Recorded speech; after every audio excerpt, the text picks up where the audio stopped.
Insights, solutions, and networking all come together at RSA Conference. Join a global cybersecurity community at rsaconference.com/ITSP-MAG24. Marco. Sean. I have an ace and a queen? Jack? Yeah. Queen? King? I don't know. Take your pick. Does it matter if it's Jack, Queen, King? I don't know. Your poker face. Your poker face is really bad. Is it bad? And the way I talk about it is really bad too. I don't know. I have 21. Hit me. No, wait, don't hit me. I think that's what most casinos say. Don't hit me. Casinos like they keep their money. Don't hit me. And be careful what you wish for when you talk about hit me and we talk about cybersecurity. Exactly. What are you going to be hit with? So I think there's probably something that we can talk about that today. So this is part of our chats on the road, not to Vegas, but to San Francisco RSA conference. You might have gotten confused there. This chats on the road to not to Las Vegas, San Francisco for RSA conference, where Marco and I get to talk to cool people and look at some of the sessions that are going on. And this one caught my attention for a couple of reasons. First, the guests, amazing. Good to have you on again, Tennisha, and good to meet you, Aleise. And also the topic, Blackjack and breaches is the topic. So now you can kind of guess what we're rambling on about, or at least what I'm rambling on about. So we're going to get into that. But first, I want to give Tennisha and Aleise a bit of space to share what they're up to. Of course, Tanisha's been on the show before. It's good to have you back. Why don't you say a few words, Tennisha, what you're up to at the moment? Absolutely. So I am currently working on a doctorate in cybersecurity with a focus on artificial intelligence. And part of the reason why I actually started looking at this topic is, number one, I love to gamble. And then number two, I'm interested in some of the advances in the gaming industry, for example, blockchain, artificial intelligence, and adoption of the gaming and the casino industry, and some of the, I think, kind of roadblocks that are preventing, that from happening, especially like within the United States. So that's kind of like what my interest in, what I've been up to, I guess, for the past, 6 months to a year or so. But I'm super excited to be back, and thank you guys for having us. Awesome. And Aleise? Yes, I'm Aleise McGowan. Look, I survived my PhD, so I feel Tanisha's pain. Like by day, I'm an assistant professor at the University of Southern Mississippi, and by afternoon, evening, night, early mornings, I'm the CISO for Black Girls Hack. And so Tennisha pitched the idea, and I think in my write-up, I said I was a baby gambler. But the more I looked into it, it was really intriguing, the whole digital ecosystem that's kind of intertwined into the casino industry. So that's why I'm here. Well, it's definitely catchy. Sean said to me, hey, you need to be part of this because it's going to be a good topic. And I read the title and I'm like, okay, I definitely want to know. You got my attention. So apart from the passion for playing cards or gambling, I mean, what is so relevant right now that made you pick this topic? Tennisha, let's start with you. Absolutely. So for me, I think it was in August of last year, maybe August, September of last year, there were two very high profile breaches. One of those was with the MGM, and the other one was with, I believe it was Caesars. And they were both ransomware attacks, and they both had very, very different outcomes based on what I assume is different leadership and different approaches to risk management. And when I saw those, I started investigating because I was like, this is super interesting how you can have, what's basically the same threats, but then completely different outcomes. So, we started looking into what the breaches were in the industry. And those were the first two that I had seen. But when we started investigating, there were nowhere near the first or the second, probably not the 10th.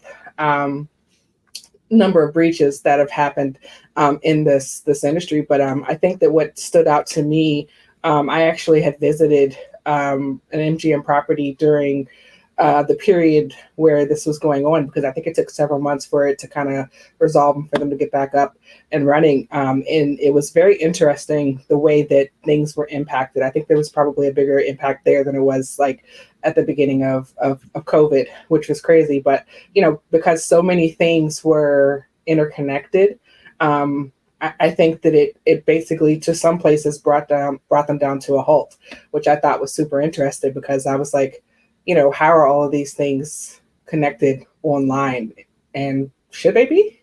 So I thought that was super interesting, and Aleise is always like down for a good investigation, especially when it's in the middle of the night when she's not sleeping. So you're just like, we'll sleep. Well, tell me a little bit about what technology is used, because I don't know how many. Has it been 10 years now that I was back in behind the scenes of a casino, looking at security operations center and kind of the stuff they worry about? And it was traditional IT stuff that they were primarily managing, and at least sharing with us, a group of us getting the tour. But one of the things in the description you have is ICT, and you mentioned blockchain and of course, AI, we have to mention that. Of course, these organizations are using the latest technologies available to them to provide the best experience, right? And to provide the best returns to the business. So who can paint a picture of kind of what's involved there? I don't know, are blockchains embedded in the cards nowadays? And do the roulette balls have sensors in them? And I don't know, they probably have all this time, but I don't know, what are we seeing in terms of exposure of technology? Look, I usually play roulette, and I go with the balls have something in them. But one of the biggest things that I can think about them using this, like facial recognition and AI. So even using that to identify players that may have been banned from the properties and things like that. And Tennisha, you may have some more that you can speak to.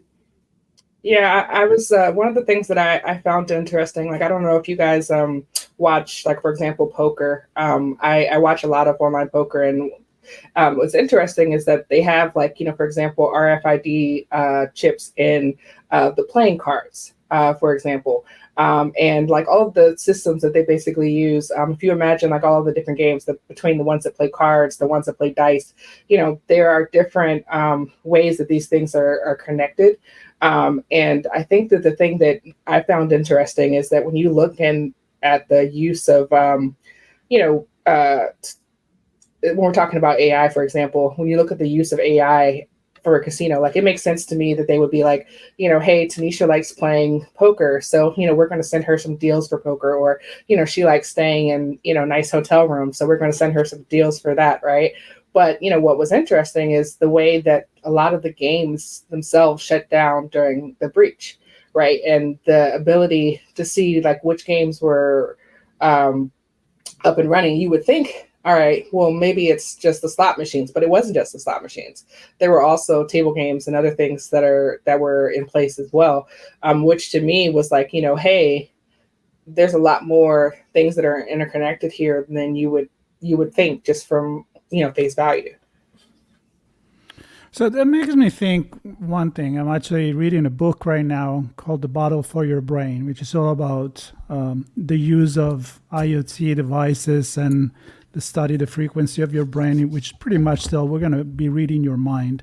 So when you start talking about the casino we already knew about all the camera to check out that things are okay, but the things that you can do with AI, kind of, I don't know, maybe I'm already reading in the future with this, but it's pretty scary.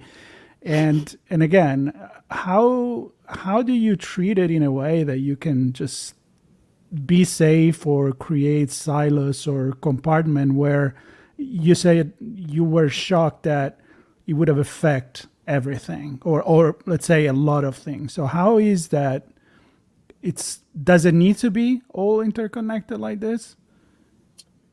I don't know if it necessarily needs to be. When you look at what folks think that the future of gaming is going to look like, where you can basically do it beyond borders, across nations and states and whatever the case may be, it's super interesting. There are a lot of, I think, legislative and regulatory hurdles right now that will prevent that from happening within the United States. But at some point, there needs to be a way for us to be able to, and by us, I mean like the industry, being able to monitor, to know what's going on. One of the, I think, ways that at least MGM, if you've read their privacy policy, which I have, they say that they use it to detect things like cheating, for example.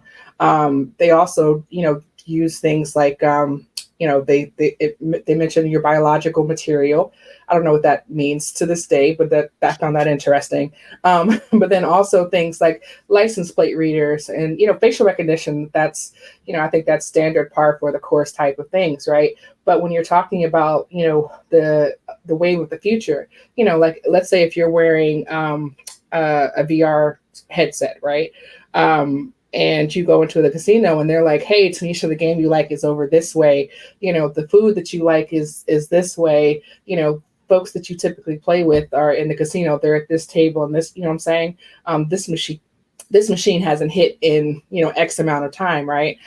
So if we're having all of these things connected from a security perspective, what's interesting is, hey, yes, we have as consumers a lot more information available to us. Like, hey, if this machine hasn't hit in a while, maybe it's time for it to hit, right? But at the same time, I think that also improves our outcomes, especially if you think about, in-person games like poker and any of the card games, whether you're playing human versus another human. So I think that something that's interesting to me is like looking at the security. What does that actually look like for the gaming industry, especially as we tend to move towards things full speed, such as artificial intelligence and blockchain and, all of the virtual reality, augmented reality, whatever the possibilities are moving forward.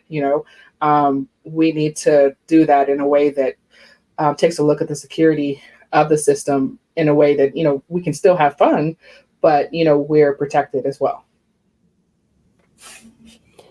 Yeah, and Aleise, I like your perspective on this, because I'm seeing three things. So one, clearly the human-driven fraud.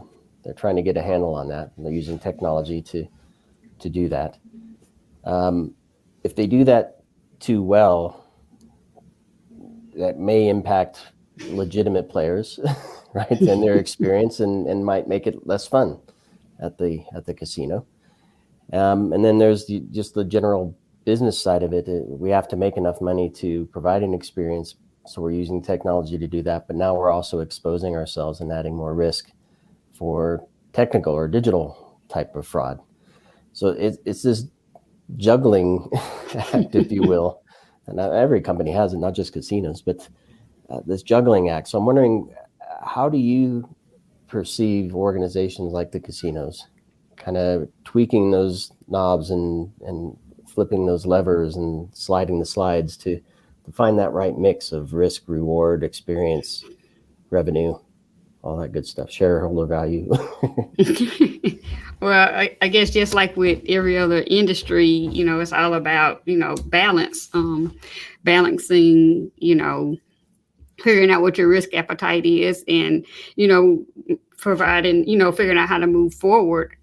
Because like, even with the protections that are in place, you've got like technologies like quantum computing and things like that, coming down the pipe that are going to revolutionize things like, data security and make current like things that we're doing as far as encryption methods obsolete. So it's just always going to be like no matter what, having to try to improve, what it is that we're doing, while, having a competing interest of making sure that the players are happy and able to do, what they need to do, because that's where you get your money from, as, the casino. So it's just all about trying to figure out how to balance and keep everybody happy and safe. And I think I would probably also say that it at the end of the day, I think data is king, right? When it comes down to it, they're collecting all of this information, not necessarily to make the environment more safe or more enjoyable. Like when it comes down to it, the information they're collecting gives them a more of a complete profile of the people who are actually using their facilities, the people who are actually gambling, which for them, of course, probably means higher, probability of you continuing to do that, especially if they can figure out, the human perspective of which is what makes each one of these people tick. What do they do in certain scenarios, things of that nature. And I think that the data, is probably going to be more valuable to them than the actual, gambling themselves, just because I think like many organizations, it doesn't necessarily matter. Like, for example, some of the social media sites, doesn't necessarily matter that you have access to all of your friends and family, right? What matters is that they have all of this data that they can now use, to determine what is it that you're purchasing, what do you do, things of that nature, which I think is far more valuable to the industry than anything else. Yeah, they're blowing up a casino to put in a new ball field, which more sports betting over slot machines, it seems. Or maybe there's going to be both. By the time that you go in every seat. Right. They could just put it in like one of those behind the chair, like little screens where you can just basically gamble there while you're sitting there and watching the game. Or while you're waiting. I mean, I hope you're not going to gamble while you're watching the game, but there are level of addiction. Or a concert. But they have you guys probably know they have the slot machines in the airport at the in Las Vegas, right? So like they have a long set precedent of why don't you go ahead and play while you're waiting, So I don't think it's they're above that. Mm-hmm, for sure. So before we dive into maybe give a little of the teaser for what your talk is really focusing on, so we can achieve our objective to have people come and actually fill the room for you guys and look and watch, listen to the conversation. One observation that I have is I cannot think a better place for adversary to experiment more than on the gambling table. All this new technology, like you say, the camera were there so that, back in the 70s, the 60s, the 80s, to be sure that you're not cheating just by looking at the physical aspect of things. But now again, if you have something that, smart glasses or smartphone or a way to get the excitement in the reading the face, literally the poker face we were joking about with Sean at the beginning. I mean, it's an entire environment of almost like a lab for attack and therefore for defense. So I don't know if you want to add a comment to this, but for me, there could be a movie right here, a very high-tech sci-fi movie, just about that.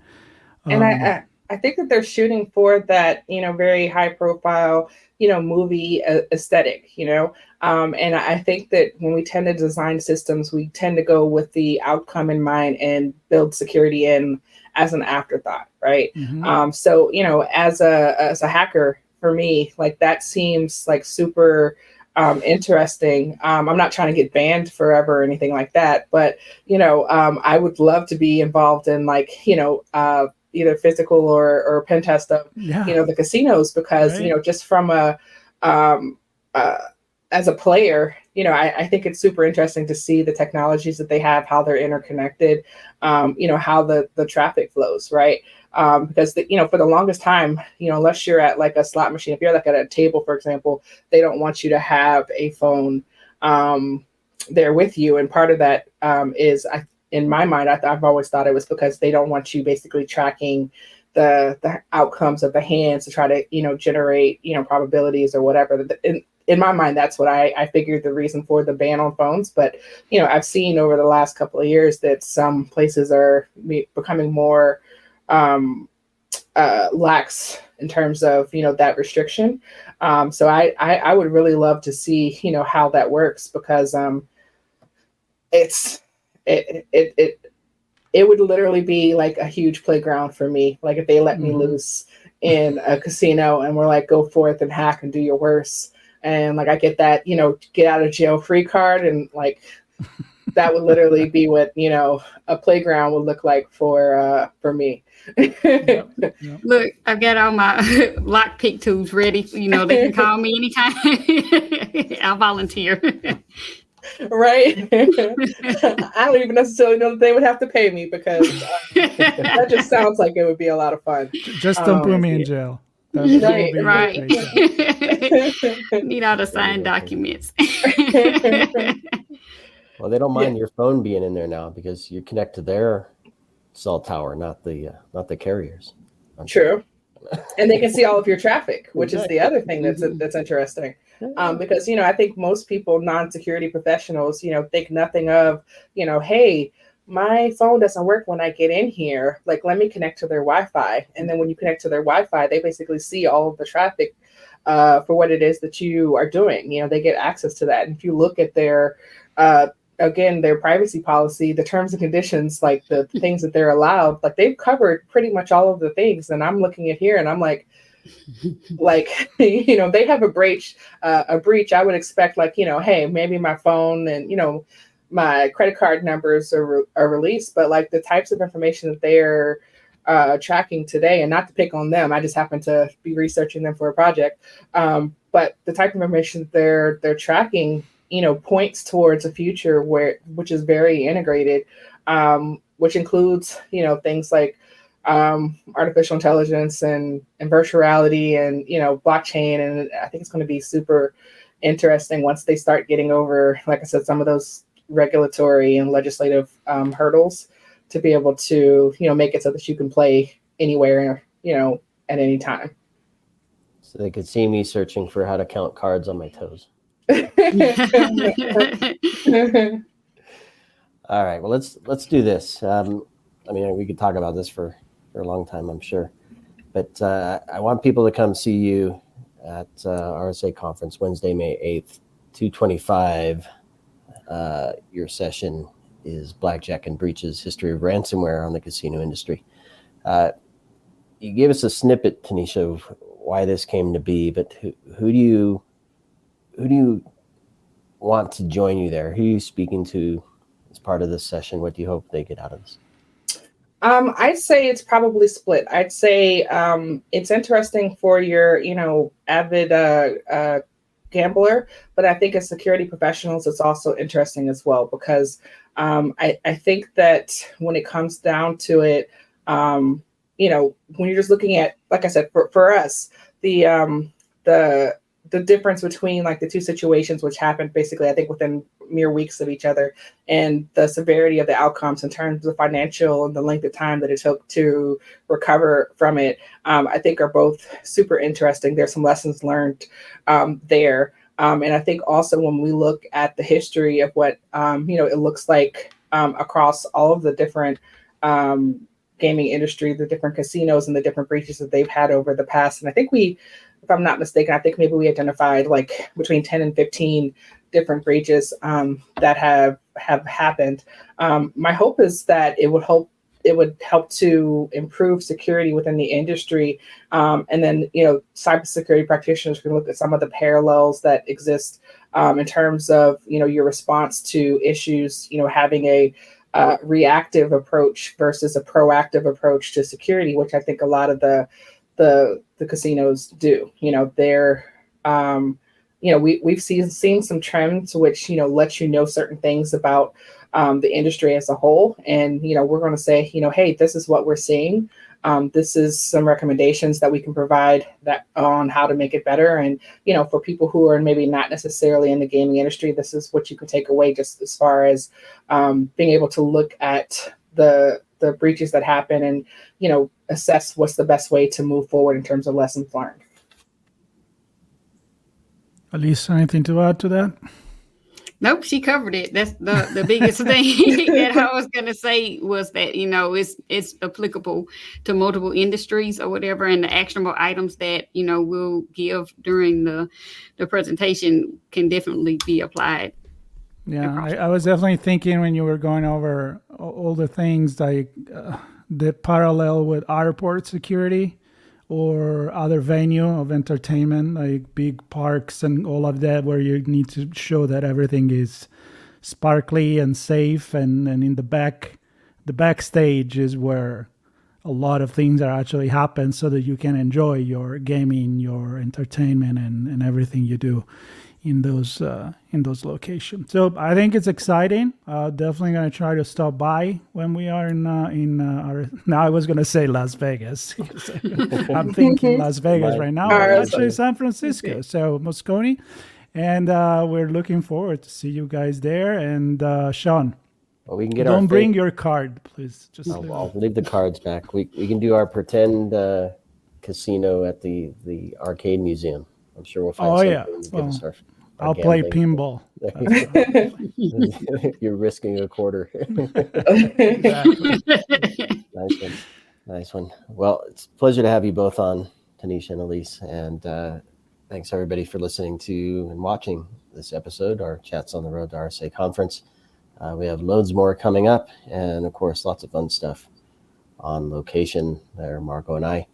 And so stay tuned, itspmagazine.com/RSAC. Everything is there.